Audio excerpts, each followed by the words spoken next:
Assalamualaikum warahmatullahi wabarakatuh. Perkenalkan, saya Caroline Putri Kencana dengan NRP 502621-1185 dari kelompok 11 kelas Manajemen Proses TID, Departemen Sistem Informasi Institut Teknologi 10 November. Di sini saya akan menjelaskan mengenai COVID-5 dan COVID-19 serta perbandingan atau perbedaan apa saja yang mendasari kedua versi dari framework tersebut. Sebelumnya, saya akan menjelaskan terlebih dahulu apa itu COBIT. COBIT atau Control Objective for Information and Related Technology adalah sebuah framework atau kerangka kerja manajemen IT yang dirancang atau dibentuk oleh ISAKA atau Information System Audit and Control Association yang bertujuan untuk membantu pengembangan bisnis, pengorganisasian, pengimplementasian strategi seputar manajemen informasi dan governance. Dalam perkembangannya, COBIT edisi pertama dirilis oleh ISAKA pada tahun 1996. Selanjutnya, pada 2 tahun berikutnya, edisi kedua COBIT diluncurkan dengan penambahan kontrol pada framework-nya pada tahun 1998. Selanjutnya, terbit COBIT 3.0 dengan guidelines manajemen yang baru pada tahun 2000. Selanjutnya, pada tahun 2005, COBIT 4.0 dirilis.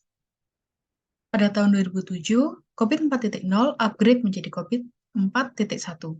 Dan pada tahun 2012, dirilis COBIT 5.0 yang memberikan layanan pada enterprise. Dan pada tahun 2019, untuk memenuhi perkembangan teknologi yang ada, maka ISAKA merilis COBIT 2019 yang menyediakan pendekatan secara holistik. Selanjutnya, saya akan menjelaskan mengenai COBIT 5.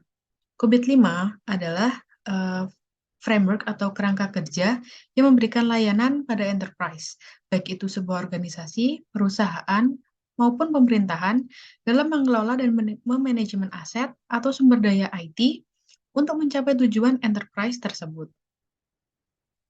Dalam COBIT 5 ini memiliki enabler, atau enabler ini adalah segala sesuatu yang dapat membantu pencapaian tujuan dari perusahaan tersebut.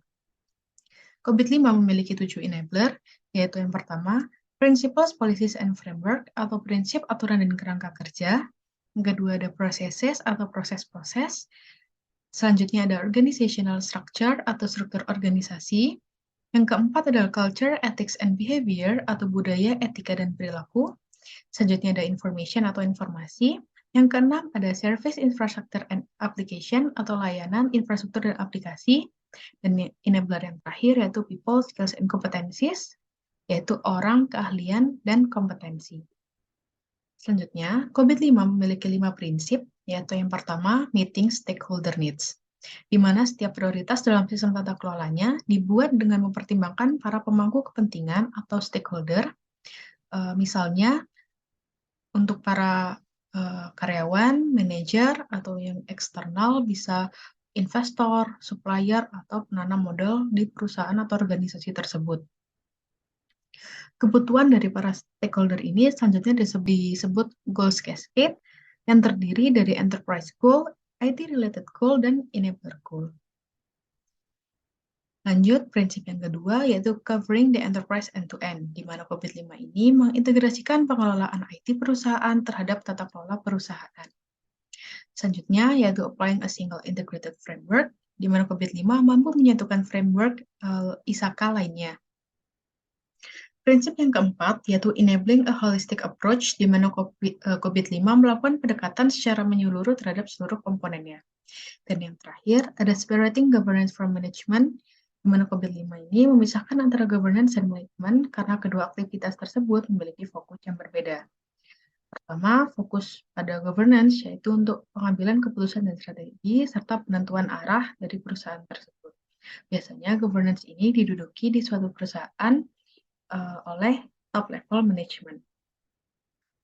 Sedangkan fokus dari manajemen sendiri, yaitu untuk merencanakan, membangun, menjalankan, dan memonitor aktivitas yang telah diputuskan atau ditetapkan oleh governance sesuai dengan arah yang ditetapkan oleh governance juga.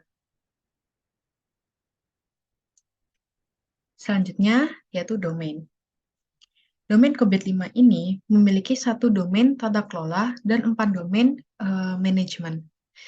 Pertama, yang untuk tata kelola sendiri ada evaluate, direct, and monitor. Dan 4 domain di manajemen sendiri, yaitu ada align, plan, and organize. Kedua ada build, acquire, and implement.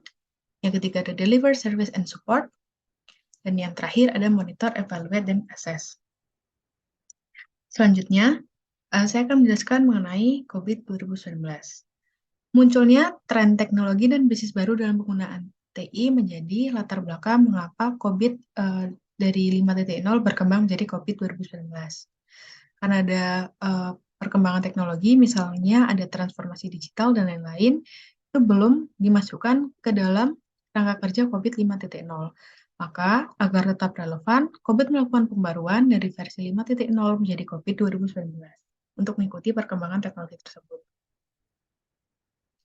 Yang membedakan prinsip COVID-5 dengan COVID 2019 ini, yaitu pada COVID 2019 memiliki dua klasifikasi besar, yaitu prinsip untuk governance system dan prinsip untuk governance framework.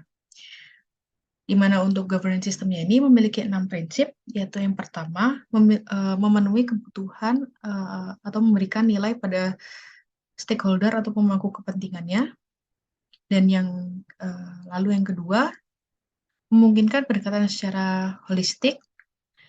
Lalu yang ketiga, penerapan sistem tata kelola yang dinamis. Yang keempat, memisahkan tata kelola dengan manajemen. Yang kelima, dapat menyesuaikan kebutuhan dari organisasi. Dan yang terakhir adalah mencakup organisasi secara end-to-end atau secara menyeluruh. Selanjutnya, prinsip untuk governance framework sendiri ada 3, yaitu yang pertama, berbasis model konseptual, kedua, bersifat terbuka dan fleksibel, dan yang terakhir, selaras dengan standar-standar besar lainnya. Selanjutnya, cakupan dari COVID 2019 ini dibagi menjadi 2 juga. Yang pertama ada governance processes dan management processes. Di mana pada governance processes ini menentukan yang pertama, kebutuhan para stakeholder dievaluasi untuk menentukan tujuan perusahaan yang seimbang. Lalu arah dan tujuan ditetapkan melalui pengambilan keputusan dan mempertimbangkan prioritas.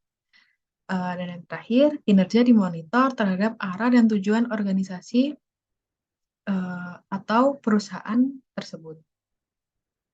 Selanjutnya, untuk cakupan dari manajemen prosesnya sendiri, yaitu merencanakan, menjalankan, membangun, dan memonitor aktivitas sesuai dengan arah dan tujuan dari organisasi atau perusahaan tersebut. Selanjutnya, objektif pada COVID 2019 ini mirip dengan COVID-5, namun jika dibandingkan COVID 2019 dengan COVID-5, terdapat beberapa tambahan objektif baru yang pada COVID versi sebelumnya, yaitu pada COVID 5.0, belum ada atau tergabung dalam proses lain. Sehingga secara total pada COVID 2019 ini memiliki 40 objektif tata kelola dan manajemen, sedangkan pada COVID-5 tadi hanya memiliki 37 proses. Yang membedakan di COVID 2019 ini terdapat 4 objektif baru, yaitu yang pertama ada APU 14, Manage Data, lalu ada BAI 01, Manage Programs, yang ketiga ada BAI 11, Manage Projects, dan yang terakhir ada MEA 04, Manage Assurance. Sekian penjelasan saya mengenai COVID-5 dengan COVID 2019, serta perbandingan dan perbedaan apa saja yang mendasari kedua versi dari framework tersebut. Semoga bermanfaat, kurang lebihnya saya mohon maaf. Terima kasih. Wassalamualaikum warahmatullahi wabarakatuh.